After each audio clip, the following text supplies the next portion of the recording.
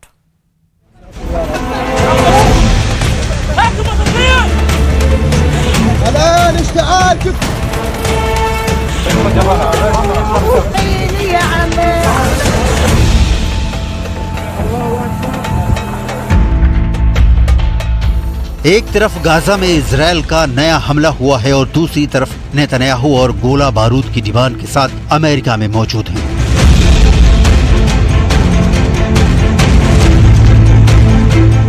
Gaza में Israel की बमबारी से एक ही दिन में करीब 100 लोगों की मौत हो चुकी है, 300 से ज्यादा घायल हैं। ये गाजा में सबसे खूनी दिनों में से एक साबित हुआ है।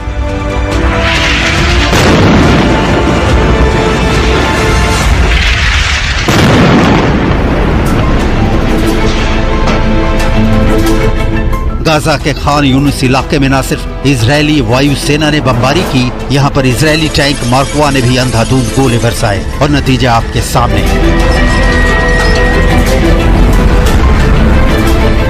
अपने परिवार के कई लोगों को खोने वाले अहमद समूर लाशों को उठा उठाकर थक चुके हैं। इजराइल ने जब हमला किया तो एक 4 मंजिला इमारत पूरी तरह ढह गई। अहमद समूर का घर इसी इमारत में था।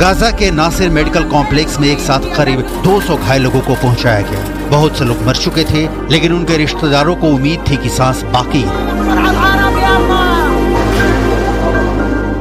ये तस्वीरें बता रही हैं कि एक तरफ गाजा में तबाही जारी है, लेकिन दूसरी तरफ अमेरिका में नेतन्याहू को घेरने की कोशिश भी जारी है।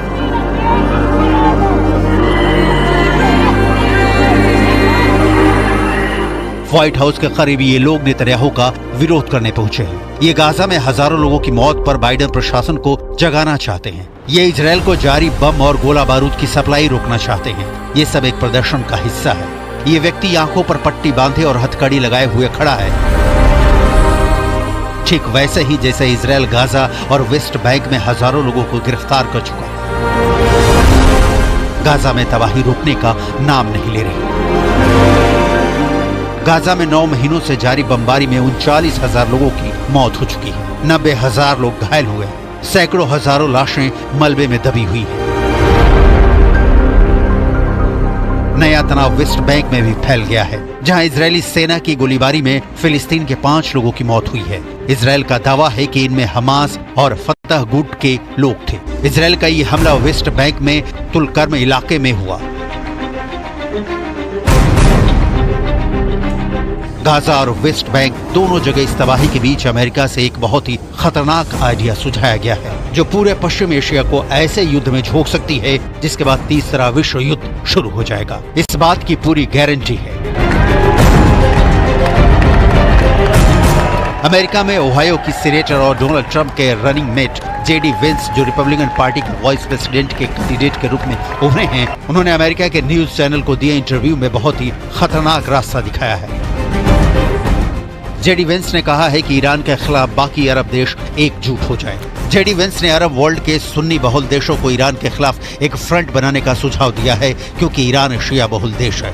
यानी साफ है कि अमेरिका का एक पावरफुल लीडर इस वक्त अरब वर्ल्ड को धर्म और संप्रदाय के बीच बांटना चाहता है। जेडी वेंस ने कहा कि इजराइल को बचाने के लिए जो बाइडेन ने जो कुछ नहीं किया है और न ही ईरान को कमजोर करने के लिए उनकी सरकार कुछ ठोस कर पाई है। अमेरिका की तरफ से पश्चिमी एशिया में नई गुटबाजी तैयार करने के बीच चीन ने बहुत बड़ा बयान दे दिया है। संयुक्त राष्ट्र सुरक्षा परिषद में चीन ने कहा है कि 2 स्टेट वाला उपाय जरूरी है, यानी इजराइल भी देश रहे और फिलिस्तीन भी देश बने। ये ऐसा सुझाव है जिसका समर्थन भारत भी करता है। यही पूरे पश्चिम एशिया में स्थायी शांति कायम करने के लिए सबसे बेहतर तरीका माना जाता है, जिस पर इजराइल राजी नहीं है। 近日，国际法院发表咨询意见，认定以色列持续占领巴勒斯坦违反国际法，以色列有义务立即结束对巴勒斯坦领土的非法占领。 जब गाजा में बमबारी चल रही है और नेतन्याहू अमेरिका से बम और हथियार की डिमांड करने पहुंचे हैं, तब बीजिंग में हुई एक मीटिंग ने इजराइल के माथे पर लकीरें खींच दी है। वजह है चीन के विदेश मंत्री से फिलिस्तीन के अलग अलग गुटों की मुलाकात। इस मीटिंग में हमास और फतह दोनों गुट के नेता शामिल हुए। खबर यह है कि फिलिस्तीन के 14 गुट इस बात पर राजी हुए हैं कि PLO यानी फिलिस्तीन लिबरेशन ऑर्गेनाइजेशन पूरे फिलिस्तीन के लोगों का सही प्रतिनिधित्व करता है। 最核心的成果就是明确巴解组织是巴勒斯坦人民的唯一合法代表。最突出的亮点就是围绕加沙战后治理，组建临时民族和解政府达成了一致。 जहां अमेरिका फेल हुआ है, वहां चीन ने बाजी मारी है। सऊदी अरब और ईरान के बीच दोस्ती कराने के बाद चीन इजराइल और फिलिस्तीन के बीच स्थायी हल निकालने में जुट गया है। चीन अब डील मेकर बनना चाहता है, लेकिन इन तस्वीरों के बीच अगला एक हफ्ता गाजा में चल रहे युद्ध के लिए बहुत अहम होने वाला है। जुलाई के अंत तक अगर ये युद्ध रुकता हुआ नजर नहीं आया तो समझ लीजिए कि फिर ये युद्ध पूरी तरह आउट ऑफ कंट्रोल हो जाएगा।